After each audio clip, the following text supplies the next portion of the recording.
ரொம்ப ஈஸியான one pot sambar rice எப்படி செய்யலான்னு பார்க்கலாம் வாங்க. நான் வந்து 1 டம்ளர் ரைஸுக்கு வந்து 1/4 டம்ளர் துவரம்பருப்பு, 1/4 டம்ளர் வந்து பாசிப்பருப்பு அப்படி எடுத்திருக்கேன். எடுத்துகிட்டு நல்லா கழுவிட்டு வாஷ் பண்ணிட்டு ஒரு 1/2 அன் ஹவர் ஊற வச்சிட்டிங்க அப்படின்னா நல்லா சீக்கிரத்தில் வெந்துடும். சூப்பராக இருக்கும் உங்களுக்கு சாம்பார் ரைஸ். இப்போ சாம்பார் ரைஸ் நம்ம தாளிக்க போகிறோம். எப்படி தாளிக்க போகிறோம் அப்படின்னு பார்த்தீங்கன்னா, எண்ணெய் விட்டுட்டு அந்த எண்ணெய் வந்து நல்லெண்ணெயை விட்டிங்கன்னா நல்லாயிருக்கும். நல்லெண்ணெயும் நெய்யும் சேர்த்து விட்டு நம்ம தாளிக்கும் போது நம்ம அந்த சாம்பார் ரைஸ் ரொம்ப ரொம்ப டேஸ்ட்டாக இருக்கும். கடுகு, உளுத்தம்பருப்பு, ஜீரகம், 4 வெந்தயம், சின்ன துண்டு பெருங்காயம் இது மட்டும் சேர்த்து நான் அப்படியே தாளிச்சுக்கிறேன்.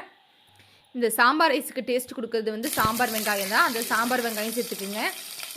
அதுதான் ரொம்ப டேஸ்ட் கொடுக்கும் உங்களுக்கு. ஒரு பச்சை மிளகா ஒன்று மட்டும் 2 கட் பண்ணி சேர்த்துக்கிறேன். வெங்காயம் லைட்டாக வதங்கினா போதும். அதுக்கப்புறம் தக்காளி வந்து 2 சேர்த்துக்கிறேன். அதையும் சேர்த்து நல்லா வதக்கிக்கிறேன்.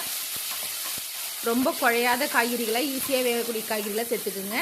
நான் முருங்கைக்காய், கேரட், பீன்ஸ், உருளைக்கிழங்கு சேர்த்துருக்கேன். முருங்காய் நல்லா பெரிய முருங்காவாக சதைப்பற்றுள்ள முருங்காய் சேர்த்துருக்கிறதுனால நான் அப்படியே சேர்த்துருக்கேன். சப்போஸ் முருங்காய் நீங்கள் சேர்த்து அப்படி அது வந்து உடஞ்சி குழையுது அப்படின்னா நீங்கள் முருங்காய் சேர்க்க வேண்டாம். ஒரு துண்டோ 2 துண்டோ சேர்த்துட்டு அப்படியே விட்டுருங்க. நான் வந்து முருங்காய் நல்லா பெரிய முருங்காய் சதைப்பற்றுள்ளது இருக்கிறதுனால அப்படியே சேர்த்துட்டேன். இப்போ தக்காளி, வெங்காயம் நல்லா வதங்கினதுக்கப்புறம் நெக்ஸ்ட்டு வந்து நீங்கள் காய்கறிகளை சேர்த்துக்கலாம். எல்லா காய்கறிகளும் சேர்த்துக்கலாம். இப்போ காய்கறிகளை சேர்த்து நல்லா வதக்கிங்க. ஏன் வதக்குறோம் அப்படின்னா, வதக்கி வேக வைக்கும் போது உங்களுக்கு ரொம்ப குழையாது, சாப்பிட்றதுக்கு கடிச்சு சாப்பிட்ற மாரி நல்லாயிருக்கும். அதனால் கொஞ்சம் பெரிய பீஸாகவும் கட் பண்ணிக்கிங்க.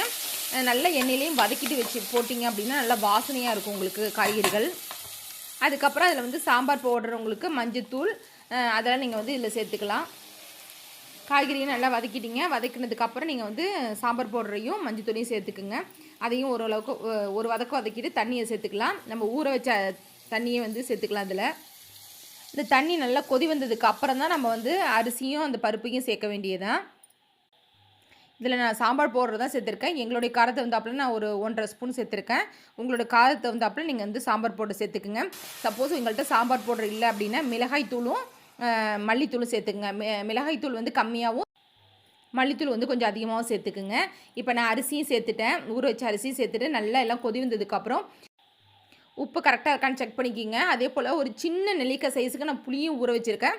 அதையும் நல்லா கரைச்சிட்டு அதில் சேர்த்துக்கிறேன். ஒரு சின்ன துண்டு, ஒரு குட்டி பீஸ் வெல்லம் அதில் சேர்த்துக்கிட்டிங்க அப்படின்னா நல்லாயிருக்கும் சாப்பிட்றதுக்கு உங்களுக்கு. செம சூப்பராக நல்லா வெந்துருச்சு. செம டேஸ்டியாக இருக்கும் உங்களுக்கு. நீங்கள் இறக்கும்போது ஒரு 3 ஸ்பூன் நெய் விட்டுட்டு, நல்லெண்ணெய் விட்டுட்டு நீங்கள் கொத்தமல்லி போட்டுட்டிங்க அப்படின்னா அவ்வளோதான், சாம்பார் ரைஸ் சூப்பராக ரெடி ஆகிடுச்சு.